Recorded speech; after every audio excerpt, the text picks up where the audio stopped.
พากันนอนอยู่ไห้อยู่นาพี่บ่โดยอืม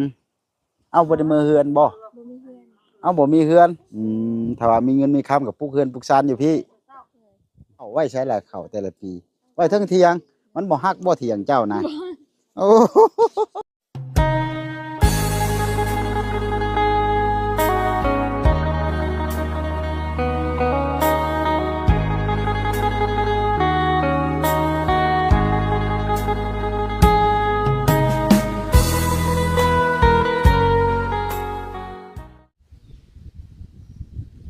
กราบสบายดีและสวัสดีเด้อพ่อแม่พี่น้อง FC โบสสุขุสุคนพี่น้องจะเป็นภายในหรือว่าต่างประเทศก็ยินดีต้อนรับเข้าสู่ทางช่องของบอสุกอีกคือเก่าว่าสัตว์พี่น้องเลยมื้อนี้ทางบอสุกพี่น้องถือโอกาสมาถ่ายทำพี่น้องโอ้ยพี่น้องเอ้ยมาเยี่ยมยามทำข้าวทั้งน้องน้อยว่าสัตว์พี่น้องเอ้ยเป็นอย่างไรดีว่าสัตว์พี่น้องทางบอสุกกะได้เห็นทางคลิปของทางเบานิ้วเพิ่นว่าสัตว์พี่น้องเอ้ยก็ได้ถือโอกาสมาถ่ายทำให้พ่อแม่พี่น้อง FC เฮาได้เบิ่งได้ชมนํกันอีกเสียก่อนพี่น้องเอ้ย โอเคพี่น้องเอ้ยบอจักซาเสียเวลาทางบ่อชุกจะได้เข้าไปหาเพิ่นเสียก่อนพี่น้องเอ้ยเนาะฮอนไห้ฮอนนาทางน้องเพิ่นพอดีพี่น้องเอ้ยบรรยากาศป้าพี่น้องเตือนใส่พี่นาวนิดนึงก็บ่ว่ากันพี่น้องเอ้ยโอเคพี่น้องเอ้ยเนาะทางบ่อชุกก็จะได้เข้าไปทักทายสบายดีทางครอบครัวเพิ่นเสียก่อนเด้อว่าจัดพี่น้องเอ้ยผู้ทางแม่ยายเฮาเฮ็ดหยังเด้ว่าจัดพี่น้องสาวแก้วเฮ็ดหยังบัดนี้โอ้เอาสบายดีเอาสบายดีเด้อแม่ยายเด้อ โดยสบายดีง่วงมาทางนี้สะก่อนพี่น้องเอ้ยโดยสบายดีอันน้องเพิ่นชื่อหยังก่อนนี่นะชื่อน้อยปลา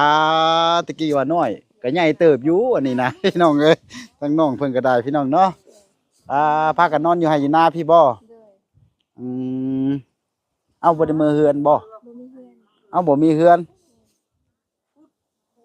เลยพากันมาอยู่ไห้อยู่นาอยู่พี่เลยโดยปลาเพื่ตัวอนที่นี่หน้าอยู่นี่ถ้าว่ามีเงินมีคำกับปลูกเฮือนปลูกซานอยู่พี่ก็สบายแต่อยู่ให้อยู่นาเลยเนาะเล่าเข้าก็เฮ็ดอยู่นาเลยบ่มีเฮ็ดเล่าเข้าไว้ใช้แหละเข้าแต่ละปีไว้เทิงเที่ยงมันบ่ฮักบ่เที่ยงเจ้านะโอ้พี่น้องเอ้ย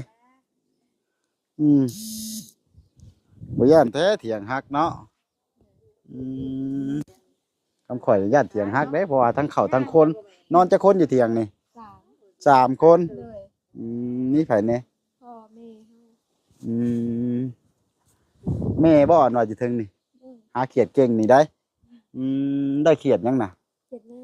เขียดนาเลย กลางค่ำกลางคืนกับเขียดน้อยหลายบ่แถวนี้นะตาย คำมันหลายโทรหาข่อยนี่เด้อ ข่อยสิได้มาหาการสิได้มาชื่อแกงเขียดน้อยโอ้ยแซ่บได้สาวน้อยเนาะพี่น้องเอ้ยเพิ่นมาทางน้ำสร้างให้มื้อใดนี่ว่านเมื่อวานนี่บ่าวหยังบ่ไล่บ่าวไล่มาทางน้ำสร้างได้น้ำก๊อกบัดนี้ดีใจบ่ดีใจเออ แต่เขาก็ดีมุกดีใจแล้วเพิ่นพี่น้องเอ้ยเนาะเพิ่นได้นำก๊อกใหม่พี่น้องเอ้ยหยุ่มเอาเนาะถ้าว่าใส่ไฟผ้าใส่โซลาร์เซลล์ยิ่งคักได้นี่เลยมันหยุ่มดูฮะโอ้ดีอยู่บ่ล่ะเลยพี่น้องเอ้ยโอ้พี่น้องเอ้ยโตน้ำก๊อกเพิ่นพี่น้องเลยโอ้ปึ๊บโอ้โตโอ้คักอีหลีพี่น้องเอ้ยจวกบาดนี้แต่บ่มีน้ำสร้างนี่ไปเอาจะใช้ตะกี้นะห้วยไปเอาน้ำห้วยหาบมาเลยตัวดีใจหลายพี่น้องเนาะได้นำก๊อกเป็นของตัวเองพี่น้องทางบ่สุกก็ดีมุกดีใจน้ำเพิ่นพี่น้องทั้งครอบครัวเพิ่นก็ได้น่าเบิ่งเขียดในตู้เฮาซะก่อนพี่น้องเอ้ยได้หลายบ่เนาะโอ้โหพี่น้องเอ้ยได้หลายอีหลีพี่น้องเอ้ยอันนี้เขียดน้อยก็มีเขียดขาค้ำก็มีพี่น้องเอ้ยเนาะหามือเดียวบ่นี่นะบ่ได้ดุนไปได้นี่บ่ได้เบิดมือซ้ำเนาะไปแต่เด็กพูได้แล้วก็จะออกไปนอกเพิ่นบ่บัดนี้นะเฮ็ดจังได้ไปแล้วบัดนี้ย่างเอาบ่ตัวเพิ่นสิได้ย่างเอาเขียดไปขายบัดนี้พี่น้องเอ้ยเนาะ FC ท่านใดพี่น้องเอ้ยถ้าว่าเห็น มีตู้เฮาอย่าลืมสนับสนุนเพิ่นเด้อพี่น้องเอ้ยเนาะนอนอยู่จังซี่บ่นี่ก็ป้างกันแบบนี้มันก็นอนนาอันนี้หนุ่มนานอนหนาวแหล้วแม่ตู้เอ้ยเขาว่ามันอากาศแบบธรรมดากับพ่อนอนอยู่เนาะถ้าว่ามันหนาวนี่บ่ปานใดเลยเขาว่ายามร้อนก็ไข้แน่น้อยหนึงเพราะว่าบรรยากาศมันอยู่ทุ่งไร่ทุ่งนาเนาะแม่ตู้เนาะโดยทั้งบาสุกก็สิได้ลงไปทั้งหาลูกสาวจะก่อนเด้อแต่โอ้ไปล้มน้ำเพิ่นก่อนพี่น้องเอ้ยไปถามอายุเพิ่นซะก่อน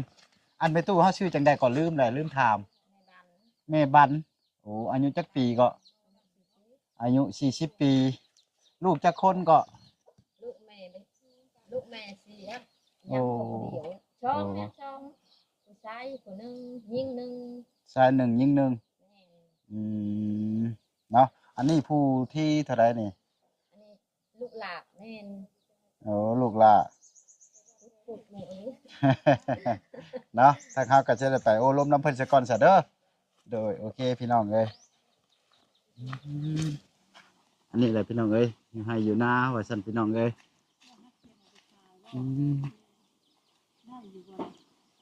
สภาพพี่น้องเอ้ยบรรยากาศตรงให้ตรงหน้าของทางน้องน้อยพี่น้องเอ้ยไปควันเอาบ่ไปหาเรื่องเอา โดย เนี่ยเงินกลางคืนนี้ เลย ถามมันหนาวๆสินี่คือสิได้ไปนะ อืม มันฮ้อนแค่แน่เนาะ เลยห่อนเสร็จออก เขียดน้อยเขียดยังกินข้าวแล้วบ่มัน กินเพอ โอ้เข้าไปในบ้านพุ่น ไอคอนไฟนะคะ โอ้ถ้าว่าไปคลายเขียดนี่ย่างไปบ่ดูว่าขี่รถ ย่างมันเลย อืมย่างไปฮอดปุ๊บ เลย บ่ได้ใกล้ปานใดได้อีกเนาะแบบบ่ได้ค่อยเข้าบ้าน มีแต่ถ้าเมื่อกายอยู่เพื่อนก็เท่าไม่เท่า โอ้ โอ้สั้นๆเนาะ เพื่อนที่เจ้าเองอะบ่มี เลย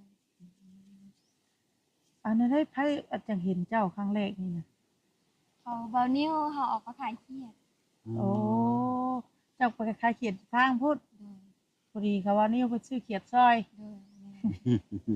จะได้พ่อน้องเพิ่นน้องขอโทษเด้อน้องอายุจักปีก็ 15 ปี อ๋อ เริ่มแล้วเนาะเริ่มจะเป็นสาวแล้วพี่น้องเอ้ยพี่น้อย15 16 17 18อีก3 ปีก็เป็นสาวเต็มโต แม่น พี่น้อง แต่อันน้ำก๊อกนี่เพิ่นทางยังบ่ได้ ทางบ้าน โอ้ทางเมื่อวานนี้โดนนะบ่เพิ่นพ่อเจ้านี่ 3-4 มื้อวันนี้เหรอ ถือว่าไล่ข่าวดีเด้ออีเนาะ เลย แต่ก่อนนี่ใส่น้ำทางใดซะน่ะ ดูห่วยพูด อืม นั่งกินตักเนื้อเทียงกับเจ้ากินเทียงกับเจ้า กินน้ำมาลานนี้ เบอร์น้ำสะน้ำหนอง กินน้ำหนองเลย เลย อื กินน้ำนองเลย แม่นห่วยได้หัวตัวกับเจ้าเห็ด น้ำหนองแต่ว่าเพิ่นขังไว้บ่ แม่ หมอยงัว ทั้ง หม หั อ วย ก ทั้ ล้วย งคนทั้ง ฮะ ควายเข่า เอ้างัวกล้วยก็กินน้ำกันอ้าว เพราะว่างัวกับเจ้าปล่อยดิ โอ้ ว้าวคือบ่ขันไว้อันส่วนตัวเลยซะ คัน หมอยงัวเข้า งัวมันตัวมันดื้อมันด้องเข้าตัวกัน เนาะมันก็หิวน้ำคือกันกับคนเฮาโอ้ น้ำ จั มั ง น ซั่นเนาะ แต่ว่าน้ำใส่ตะกี้เนี่ยอยู่ห้วยพุ่น เลย ไกลเติบนี่เนาะถือว่าครอบครัวน้องนี่ก็ถือว่าครอบครัวทุ่งยักษ์ครอบครัวหนึ่งเนาะเขาเห็นแต่ในคลิป อืม เบิ่งเมื่อวานนี่เห็นตอนนี้เจาะน้ำ อื้อหือทั้งเฮาก็ดีใจที่ทั้งน้องเพิ่นได้นำสร้างใหม่เด้ หรือว่าหากับพ่อกับเพื่อมีข่าวดีกลับมาเลยสิเนาะ เลย เป็นได้ความรู้สึก ดีใจ ดีใจหลาย จะได้ไปเอาไก่ได้ไหม เออ เมื่อก่อนพัดเนาะคือว่านะเมื่อก่อนพัดได้แม่ หับไก่ เลย บัดนี้พัดถือว่าน้ำก็ใกล้แล้วบ่ได้ไปไกลบัดนี้ เลย ดีอกดีใจน้ำทางน้องเพิ่นพี่น้องเนาะไอ้หน้าอยู่หน้าเองแต่เฮ็ดหน้านี่ได้ปีจักซอบเนาะ มีปีกอ่ะอินตามเป็นคนปีนี้ได้ข้าวซะ5 ซอบแต่ 25ชอบ กุ้มอยู่บ่แหละ บ่กุ้มเลยเนาะคำบ่กุ้มไปหาหยังบัดนี้เฮ็ดจังได๋ล่ะ เขียดข้าว คุดเกียดคายไปซื้อข้าวโอ้ไปซื้อข้าวมากิน บ บางมื้อก็บ่อยากอิ่มเพิ่นแหล้วเนาะบางทีมันหาเขียดบ่ได้เดิ บ่ค่อยว่าเขียดทั้งนี้ศิลาอยู่ได้ก็เพราะว่าเขาเห็นน้ำทางน่ะมีแต่ขายเขียด บ่หลายก็หลายเป็นบางช่วงทำบิดนี่แหละเนาะ แม่ บัดละล่ามา นบ่อยากมีแล้ว อืม คนหลังไปป่าอ้อยล่ะก็พอได้เกียรติได้ล่ะคนมาแล้วก็กระเจ้ามาการหลายบ่ได้ ทั้งน้องนี่ก็เคยไปตัดอ้อยบ่บ่เคยโอ้ บ่เคยไป เคยแต่แบบหากบหาเขียดขายเนาะ แม่ อืม กลางเว้นก็เคยไปหาอยู่บ่กลางเว้น ไป อืม จ้ะซุมอ้ายนิ้วมาแล้วแหละบ่ได้ไปซะทีนี้ เอา แต่ก่อนน่ะไปกลางเว้น ด้ เข้าไปแต่เช้าเลยไปขายช่วงบ่ายบ่หรือว่าช่วงไหนไปขาย ไปถ่ายประมาณนั้น8:00 น 9:00 นเถื่อก็2:00 นออกไป ปิงตามเฮาเลยเขียนเนาะ โดย คือกันกับตาแม่เพิ่นไปหามามื้อนี้เพิ่นก็ไล่อยู่สิได้ไปขายช่วงบ่ายเนาะ โดย อืมขอจังว่าให้เพิ่นเลือกให้ประมาณอันน่ะเขียนน้อยเขียนคำ เจ้าสิชื่อบ่ โยเนาะ สิชื่อช่วยเพิ่น แม่นเอาว่าแกงนี่เนาะก็สิได้ซอยแม่เพิ่นทั้งเขียนน้อยเขียนคำหั่นน่ะ เนาะพอเพิ่นบ่ได้ย่างไปขาย โอ้ไก่เด้เนาะย่างไปเนาะ โดย โย โอ้มันบ่แม่นไก่เขียนอันว่ารถถีบรถหยังก็บ่มีบ่ บ่มี อืม มี เนาะ แต่รถไถบ่เป็นขับ อยากให้มีผู้ใหญ่ใจดีเด้ชื่อรถจักรให้ทั้งน้องเพิ่นเนาะ แม่นย่างบ่ได้แท้ก็ได้รถถีบก็เอาเนาะ โดย พอได้ถีบได้เอาบ่รถถีบ เอ้า บ่เมื่อยถีบบ่ ไม่จ้ะว่าก็คือดีกว่าอย่างนี้นั่นนึง แม่นเนาะ ไกลกว่าย่างเนาะ โดย อืมเข้ามานี่ย่างมานี่ออกไปนี่ประมาณจัก7-8ลักเนาะ อืม อ่าบางเทื่อก็ถ้าพ่อรถคนใครแน่เนาะ